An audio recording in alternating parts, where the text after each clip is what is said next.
ကဲမျိုးတို့ရေ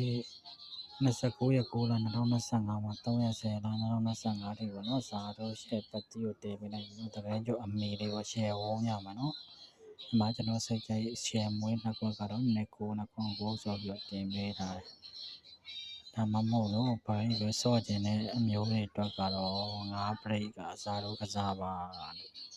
အားလုံးပဲမင်္ဂလာပါတူတူနိုင်တဲ့ channel နဲ့ကြိုးဆိုပါရခင်ဗျနေတိုက်တွေရောလက်ကြီးသမားတွေရောပေါ့နော်